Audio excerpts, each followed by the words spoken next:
नमस्कार बच्चों, आज हम पढ़ते हैं कक्षा 12 में हिंदी के वितान के पहले पाठ सिल्वर बेडिंग को। सबसे पहले इस पाठ की थोड़ी भूमिका देख लेते हैं। यह पाठ मनोहर श्याम जोशी जी द्वारा लिखा हुआ है। सिल्वर बेडिंग एक लंबी कहानी है। मनोहर श्याम जोशी की अन्य रचनाओं से अलग दिखती सी है, पर है नहीं। यह कहानी अपने शिल्प में जोशी जी के चिर परिचित भाषिक अंदाज और मुहावरों से युक्त है।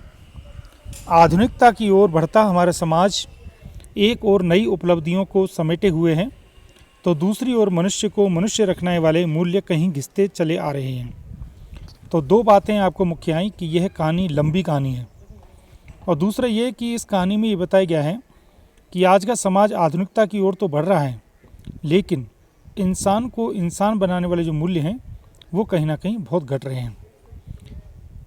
जो हुआ होगा और समहो इम्प्रॉपर, ये दो जुमले इस कहानी के बीज वाक्य हैं। मतलब ये दो वाक्य हैं जिनको लेखक ने बार बार प्रयोग किया है यशोधर बाबू के माध्यम से। जो हुआ होगा में यथास्थितिवाद यानी ज्यों का त्यों स्वीकार कर लेने का भाव है। अर्थात जहाँ भी जो हुआ शब्द आएगा, इसका अर्थ ये होगा कि जैसी स्थिति है ठीक उसे वैसा मान लेते हैं। और अगर समहो इम्प्रॉपर में एक अनिर्णय की स्थिति है, अगर ये शब्द आएगा तो इसका अर्थ ये है कि वो सोचता ठीक है, लोग इसको मानते हैं पर मैं इसको प्रॉपर नहीं मानता हूँ। ये दोनों ही भाव इस कहानी के मुख्य चरित्र यशोधर बाबू के भीतर के द्वंद्व हैं। ये दोनों ही स्थितियाँ हालात को ज्यों का त्यों स्वीकार कर बदलाव को असंभव बना देने की ओर ले जाती हैं। महत्वपूर्ण बात यह है कि यशोधर बाबू इन परिस्थितियों का जिम्मेदार किसी व्यक्ति को नहीं ठहराते, वे अनिर्णय की स्थिति में हैं। इस पाठ में ये भी पता चलेगा कि जो यशोधर बाबू हैं वो द्वंद्व वाली स्थिति में हैं। एक जगह उनको ये लगेगा कि जो नई पीढ़ी है वो कहीं ना कहीं गलत रास्ते पर जा रही है, और दूसरी तरफ उनको ये लगेगा कि नई पीढ़ी की कुछ ना कुछ चीज़ों को जब हम स्वीकार करते हैं तो हमें अच्छा लगता है।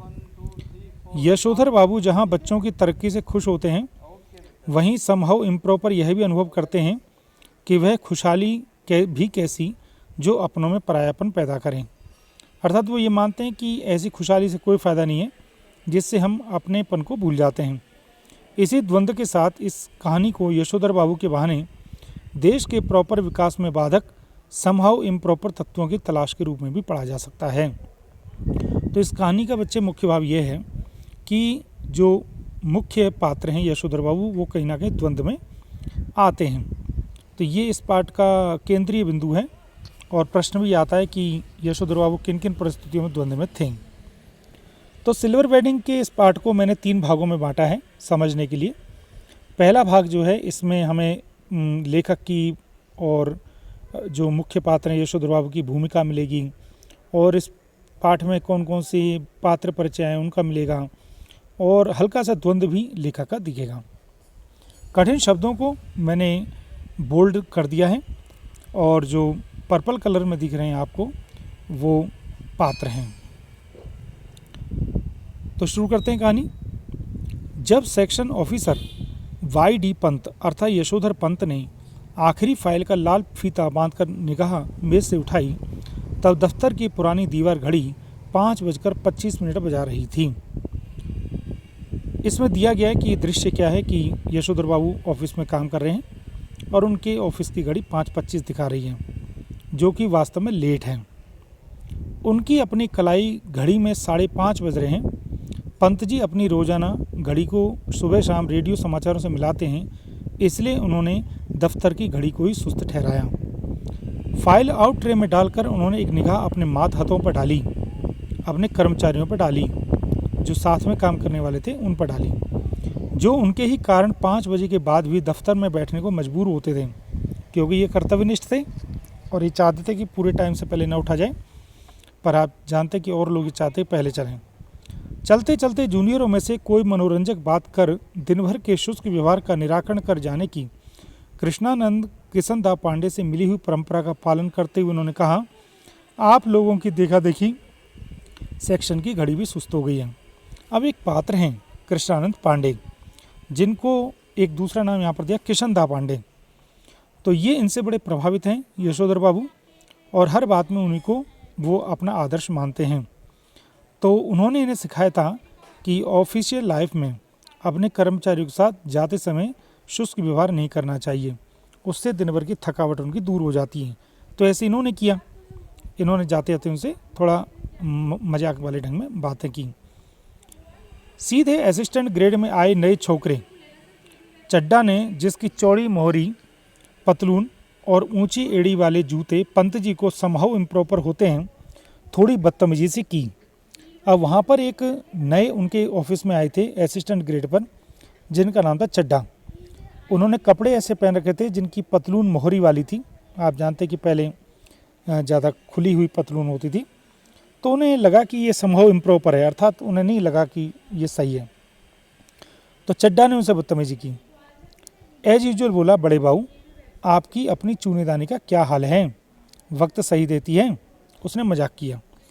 पंत जी ने चड्डा की धृष्टता को अनदेखा किया और कहा, धृष्टता मतलब ढीठता, अशिष्टता, इल मैनर्ड को, और कहा मिनट टू मिनट करेक्ट चलती है। चड्डा ने कुछ और धृष्ट होकर पंत जी की कलाई थाम ली। इस तरह की धृष्टता का प्रकट विरोध करना यशोधर बाबू ने छोड़ दिया है, अर्थात ये व्यवहार सही नहीं था। ये थोड़ा सा इसमें दिखाया गया है कि जो नई उम्र के लड़के जब अच्छी और थोड़ी बड़ी पोस्ट पर आ जाते हैं तो वो कहीं ना कहीं अपनी शिष्टता भूल जाते हैं। मन ही मन वह उस ज़माने की याद जरूर करते हैं जब दफ्तर में वे किशनदा को भाई नहीं साहब कहते और समझते थे।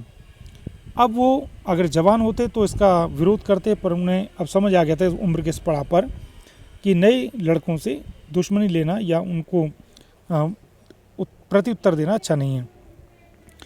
घड़ी की ओर देख करके वो बोला, बाबा आदम के ज़माने के बड़े भाऊ, यह तो अब तो डिजिटल ले लो, एक जापानी सस्ती मिल जाती है। यह घड़ी मुझे शादी में मिली थी, हम पुरानी चाल के, हमारी घड़ी पुरानी चाल की। अरे यही बहुत है कि अब तक राइट टाइम चल रही है, क्यों कैसी रही। इस तरह का नहले पर धैला जवाब देते हुए एक हाथ आगे बढ़ा देने की परंपरा थी। रेमजे स्कूल अल्मोड़ा में, जहाँ से कभी यशोधर बाबू ने मैट्रिक की परीक्षा पास की थी, इस तरह के आगे बढ़े हुए हाथ पर सुनने वाला बतौर दाद अपना हाथ मारा करता था और वक्ता श्रोता दोनों ठठाकर हाथ मिलाया करते थे। मतलब उन्होंने उसके नहले का जवाब दहले में दिया, तो जैसे ताली मिलाते हैं ऐसे उन्होंने किया। ऐसी ही परंपरा किशनदा की क्वार्टर में भी थी, जहाँ रोजी रोटी की तलाश में आई यशोधर पंत नामक एक मैट्रिक पास बालक को शरण मिली थी कभी। मतलब इनको शरण किसने दी थी? किशनदा ने। किशनदा कुंवारे थे और पहाड़ से आए हुए कितने ही लड़के ठीक ठिकाना होने से पहले उनके यहाँ रहते थे। मैस जैसी थी, मिलकर लाओ पकाओ खाओ। यशोधर बाबू जिस समय दिल्ली आए थे, उनकी उम्र सरकारी नौकरी के लिए कम थी। कोशिश करने पर भी बॉय सर्विस में वह नहीं लग पाए, मतलब उनको कोई नौकरी नहीं मिल पाई। तब किशनदा ने उन्हें मैस का रसोइया बनाकर रख लिया। यही नहीं, उन्होंने यशोधर को 50 रुपये उधार भी दिए कि वह अपने लिए कपड़े बनवा सके और गांव पैसा भेज सके। अभी देखिए, ये किशनदा की उदारता का चित्रण है। बाद में इन्हीं किशनदा ने अपने ही नीचे नौकरी दिलवाई और दफ्तरी जीवन में इनका मार्गदर्शन किया, अर्थात इनके मेंटोर बने। चड्डा ने जोर से कहा, बड़े भाऊ आप किन ख्यालों में खो गए? मेनन पूछ रहा है कि आपकी शादी कब हुई थी। मेनन भी एक कर्मचारी है। यशोधर बाबू ने सक पकाकर अपना बढ़ा हुआ हाथ वापस खींचा और मेनन से मुखातिब होकर बोले, मुखातिब मतलब उसके सम्मुख होकर बोले, now let me see, I was married on 6 February 1947। Menon ने फ़ौरन हिसाब लगाया और चहक कर बोला, many happy returns of the day sir. आज तो आपका सिल्वर वेडिंग है, शादी को पूरे 25 साल हो गए हैं। अब ये आप यहाँ ध्यान दीजिए, व्याकरण है बच्चे, जब हम किसी एक भाषा में बोलते हुए दूसरी भाषा के शब्दों का प्रयोग करते हैं, जब बीच बीच में शब्दों का प्रयोग करते हैं तो कोड मिक्सिंग कहलाती है, लेकिन जब हम पूरे सेंटेंस का प्रयोग करते हैं तो कोड स्विचिंग कहलाती है। तो यहाँ देखिए बीच बीच में कोड स्विचिंग हो रही है। यशोधर जी खुश होते हुए झेंपे, मतलब सावधान हुए, और झेंपते हुए खुश भी हुए। यह अदा उन्होंने किशनदा से सीखी थी, मतलब खुश भी हुए और थोड़े आश्चर्यचकित भी हुए, क्योंकि ये कहानी आगे आएगी कि उनका अपने परिवार से कहीं ना कहीं काफ़ी मतभेद था। चड्डा ने घंटी बजाकर चपरासी को बुलाया और कहा, सुन भाई, भगवान दास बड़े बाबू से बड़ा नोट ले और सारे सेक्शन के लिए चाय पानी का इंतजाम कर फटाफट। भगवान दास कर्मचारी हैं, चपरासी। यशोधर जी बोले, अरे ये वेडिंग एनिवर्सरी वगैरह सब गोरे साहबों के चौंचले हैं, हमारे यहाँ थोड़ी मानते हैं। उन्होंने आनाकानी की। चड्डा बोला, मिक्सचर मत फैलाइए गुरुदेव, चाय मट्ठी लड्डू बस इतना ही तो सौदा है, इसमें कौन सी आपकी बड़ी माया निकली जानी है। माया मतलब पैसा। यशोधर बाबू ने जेब से बटुआ और बटुआ में से 10 का नोट निकाला और कहा, आप लोग चाय लीजिए। दैट तो आई डू नॉट माइंड, लेकिन जो हमारे लोगों में कस्टम नहीं है उस पर इंसिस्ट करना, दैट मैं समहाउ इम्प्रॉपर फाइंड करता हूँ। अभी देखिए पीछे कस्टम, इंसिस्ट, दैट, ये जो शब्द आ रहे कोड मिक्सिंग है। चड्डा ने 10 का नोट चपरासी को दिया और पुनः बड़े बाबू के आगे हाथ फैला दिया। और एक नोट से क्या बनता है इस सेक्शन का, रुपये 30 हों तो चुग्गे भर का जुगाड़ हो सके, अर्थात और रुपये दो, कम से कम 20 रुपये और दो। सारा सेक्शन जानता है कि यशोधर बाबू अपने बटुए में 100-150 रुपये हमेशा रखते हैं, भले ही उनका दैनिक खर्च नगण्य हो। नगण्य मतलब बिल्कुल भी नहीं। और तो और बस टिकट का खर्चा भी नहीं है उनका।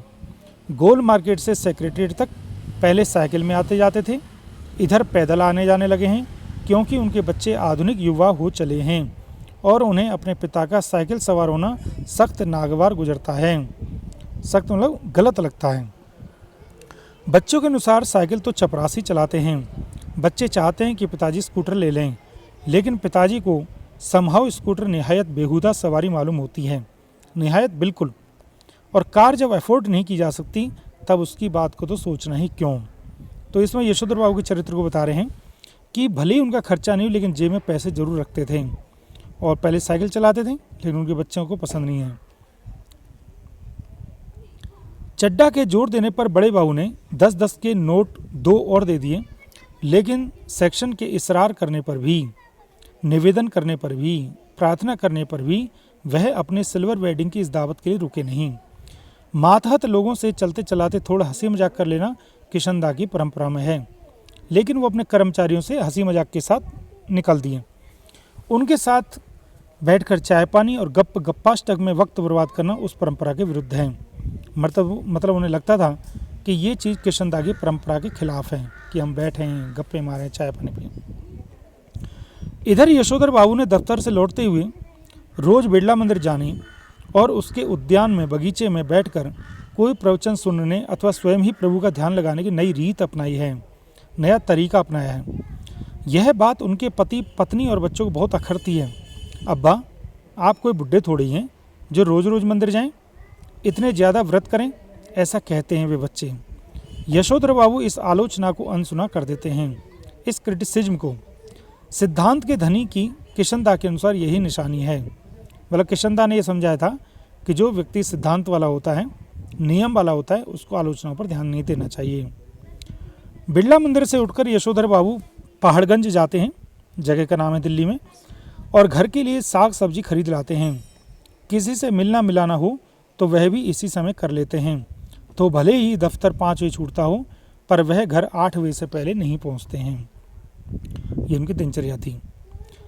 आज बिरला मंदिर जाते हुए यशोधर बाबू की निगाह उस अहाते पर पड़ी, अहाता आंगन, जिसमें कभी किशनदा का 3 बेडरूम वाला क्वार्टर हुआ करता था और जिस पर इन दिनों एक 6 मंजिला इमारत बनाई जा रही है।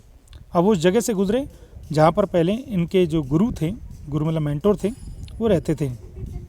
इधर से गुजरते हुए कभी के DIZ एरिया की बदलती शक्ल देखकर यशोधर बाबू को बुरा सा लगता है, क्योंकि वहाँ से उनकी यादें जुड़ी हैं।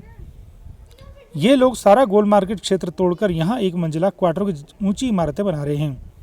यशोधर बाबू को पता नहीं कि वे लोग ठीक ठाक कर रहे हैं कि गलत कर रहे हैं। उन्हें यह जरूर पता है कि उनकी यादों के गोल मार्केट के ढहाए जाने का गम मनाने के लिए उनका इस क्षेत्र में डटे रहना निहायत ज़रूरी है। उन्हें ये लगता है कि अपनी यादों को बचाने के लिए इस जगह रहना ज़रूरी है। उन्हें एंड्रूजगंज, लक्ष्मीबाई नगर, पंडारा रोड आदि नई बस्तियों में पद की गरिमा के अनुरूप D2 टाइप क्वार्टर मिलने की अच्छी खबर कई बार आई है, मगर हर बार उन्होंने गोल मार्केट छोड़ने से इनकार कर दिया। भले उनको अच्छे क्वार्टर मिले, पर उन्होंने मना कर दिया क्योंकि वो यहीं रहना चाहते थे। जब उनका क्वार्टर टूटने का नंबर आया, तब भी उन्होंने इसी क्षेत्र की इन बस्तियों में बचे हुए क्वार्टरों में एक अपने नाम अलॉट करा लिया। पत्नी के यह पूछने पर कि जब यह भी टूट जाएगा तब क्या करोगे, उन्होंने कहा तब की तब देखी जाएगी। कहा और उसी तरह मुस्कुराए जिस तरह किशनदा यही फिक्रा कहकर मुस्कुराते थे। ये फिक्रा मतलब यह वाक्य। सच तो यह है कि पिछले कई वर्षों से यशोधर बाबू का अपनी पत्नी और बच्चों से हर छोटी बड़ी बात में मतभेद होने लगा है। जो बच्चे मुख्य लाइन है उनको आप बिंदु के रूप में लिख लेंगे। और इसी वजह से वह घर जल्दी लौटना पसंद नहीं करते थे। जब तक छोटे बच्चे थे तब तक वह उनकी पढ़ाई लिखाई में मदद कर सकते थे, लेकिन अब बच्चे यहाँ से उनके परिवार के सदस्यों का आएगा। तो आज हम इतना ही पढ़ते हैं, जिसमें हमने यशोधर बाबू के थोड़े से चरित्र हमारे सामने निकला है, उसके कर्मचारियों के नाम आए हैं और उनका परिवार से मतभेद है, ये हमें पता चल गया है। तो शेष अगले वीडियो में, तब तक के लिए बहुत बहुत धन्यवाद। जय हिंद।